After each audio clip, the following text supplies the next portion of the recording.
All right, today we're showing off another automation that I've put together, and this one will be a little bit interesting because it's not the kind of thing that a lot of people would think about, but it's actually extremely useful if you are interested in publishing any kind of public domain content. I've had a fair amount of success with public domain content, at least, it's nothing huge, but I usually get a couple $100s a month from it. And it's a relatively simple thing to be able to create. But there are a few little parts of the process that are actually really difficult. And the biggest of these is kind of creating a clean version of your text, because if you go online looking for a public domain text to publish, you will find a number of different versions, but there are often a lot of problems with the manuscript, especially if you're trying to copy and paste it into a formatter like Vellum or Atticus, because there's often like little footnotes and things or misspelled words. Sometimes it was created using OCR software, where it was looking at literally scanning a physical page and then trying to come up with the text from that. And there's all kinds of errors in it. Regardless, there are a ton of reasons why it's difficult to have a clean version of the manuscript. And so I created this automation to essentially negate that problem and make the public domain text perfectly suited and ready for formatting. So let me show you exactly what that looks like. All right, so this is the automation here. Fairly simple looking. But the way this works is we grab two documents. First is going to be the document where the cleaned up version is going to go. And when I say clean, I mean clean of little artifacts and footnotes and other things that we don't want in there. Not like a clean, like content clean type of document. And then we grab the original public domain document. So what I do is I go out and I I just kind of copy and paste whatever I can find out there for the public domain book that I'm wanting to publish. I just sort of copy and paste it into a Google Doc, and I don't worry about it too much. The only sort of post-processing that I will do manually is I will go through the chapter headings for these, and I will often give it an H1 or H2 heading. However, you don't really have to do that with this particular automation because it's not going to be going chapter by chapter. It's going to be going by every 1,000 words. Sometimes chapters are so big that I actually don't trust the AI to be able to handle the whole thing at once and be able to reproduce it verbatim with everything I need it to.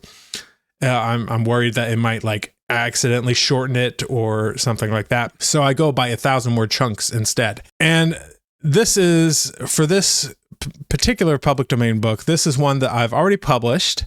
I published an annotated version of it, and I published a modern prose version of it, all of which was achieved with the help of AI. But as you can see, this is an epic poem that was written in, I think, the 16th century or maybe early 17th century. So it's been about 400 years. And there's a lot of really weird spellings and stuff. Like if you see here, unfitter task, but the U is a V. And this was pretty common in a lot of older texts like that. You have U's and V's are a little bit interchangeable. You also see F's and S's often interchangeable. And so I wanted to clean this up, not to change the words, because I want the words to stay the same, but just to update the spelling so it's a little less confusing, as well as remove any kind of artifacts. I mean, it was mostly spelling for this one, but sometimes you do get a lot of things that you don't want in there, like page numbers, which sometimes get in there, or paragraph symbols, or footnotes, endnotes, that kind of thing.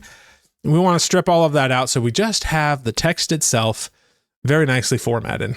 And so this automation, what it does is it pulls in those two documents, the original public domain document that I just showed you, and a blank document where the cleaned up version is going to go.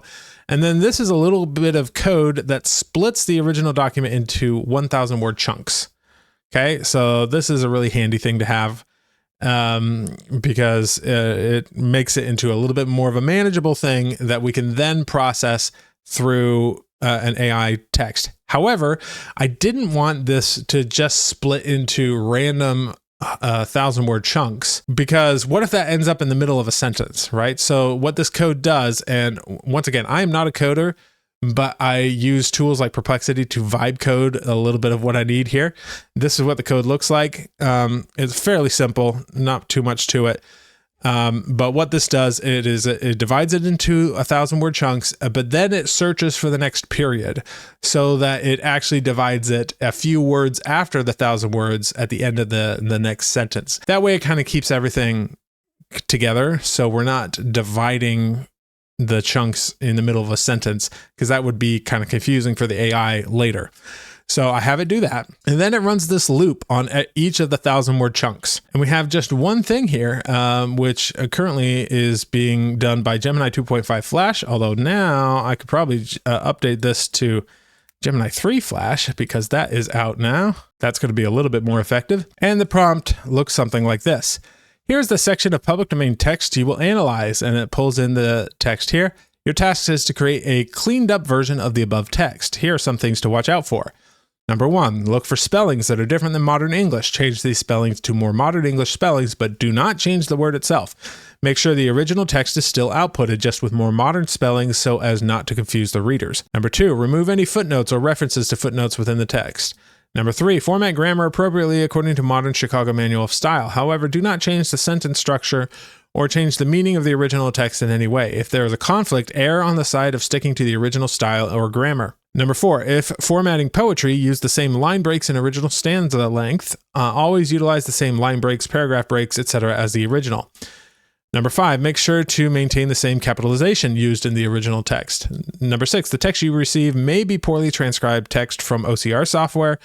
Like the older text, make sure the spellings and grammar match the original intended words, fixing the errors from the OCR software, just in case that's what we're running into. Note, if your text includes a chapter or section title, examples include but are not limited to chapter, blank, prologue, epilogue, preface, canto, etc., then format these on a separate line using Markdown for an H1 header. Examples here.